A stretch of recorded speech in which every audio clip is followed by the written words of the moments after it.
Now, we're missing one thing to create an epic scene here from Star Wars Episode 2, and I've got just the thing for today's video.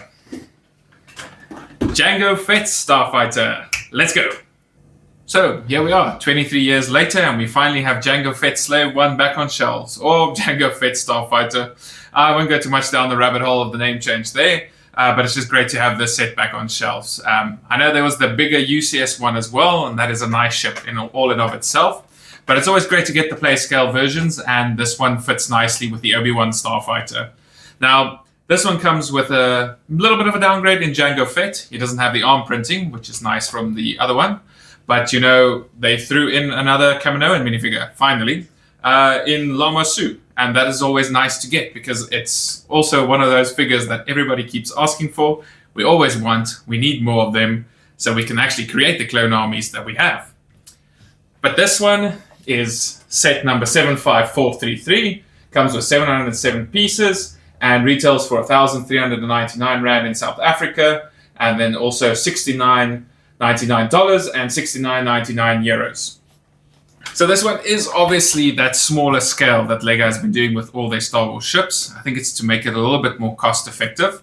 So to give you an idea of the scale of it, it is the same size as the one that came from Boba Fett's Mandalorian set with his Starfighter, Slave 1. But, you know, you also get that nice stand trolley, like ammo cart carrier, I'm not exactly sure what they want to call it, but that you can then use as a stand to prop it up, and it looks really good for display value. But yeah, let's get to building, drop some seismic charges, and listen to that sweet, sweet sound.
So for the main ship build itself, I think LEGO were able to nicely capture each of the shaping and detailing here for it.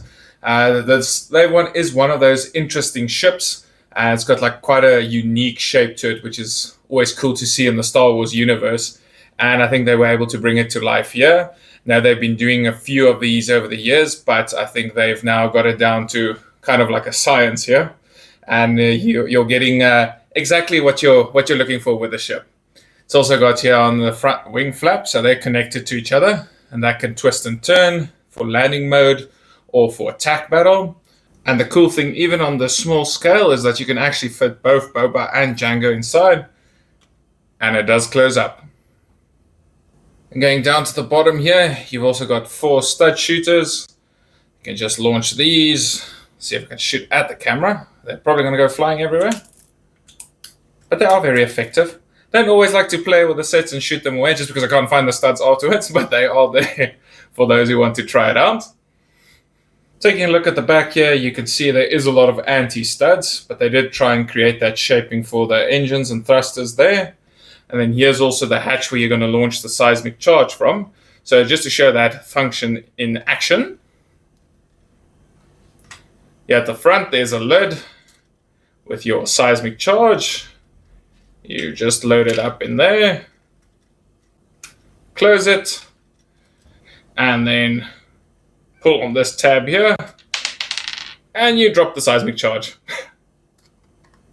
For the small little ammo carrier side build that you get, you can load up more ammo there for your stud shooters. You've also get an extra seismic charge, but obviously the nice and main feature from here is that this tail end can lift, and then it just creates that perfect pad for you to set your Slave 1 on, and you've got it in a nice display position to put on your shelves. For the minifigures of the set, you've got Jango there, looking nice and sleek with all that printing for his torso. I think they've been really doing well on getting all that cool detailing for the Mandalorians on. And then he's also got another new piece here, which is the new rangefinder attachment. So that's actually cool to see that they're updating that piece just to make it look a little bit more well off and not as blocky as some of the older ones. And then he's also got his dual pistols there. Boba Fett might need a different hairpiece in the future, but I think that's the closest we're going to get to young Boba Fett there.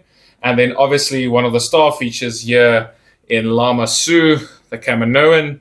And it's very cool to see Lego creating these figures and that awesome new head mold that they sculpted for him.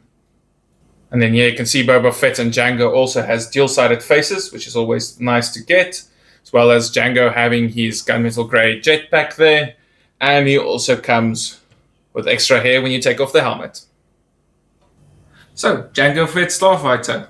This one is a bit of a strange one where I do like the set, but I was also hoping for more and wishing for more.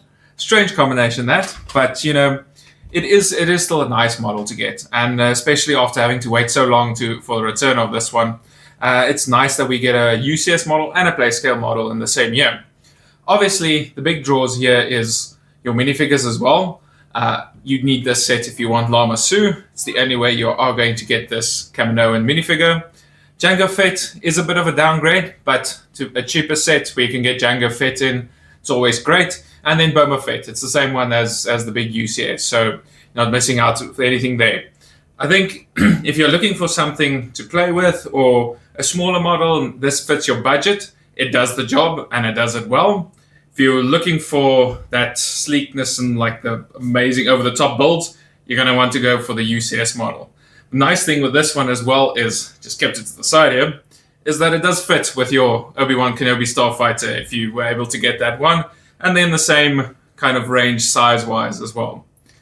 But that is my thoughts for this one. I think it is still a good ship, but you know, you have to decide if you want the big one or you want the small one here. But as always, like and subscribe to the channel if you're enjoying the reviews, and comment below, do you like this one more or the UCS one? And then we'll catch you in the next one. Goodbye.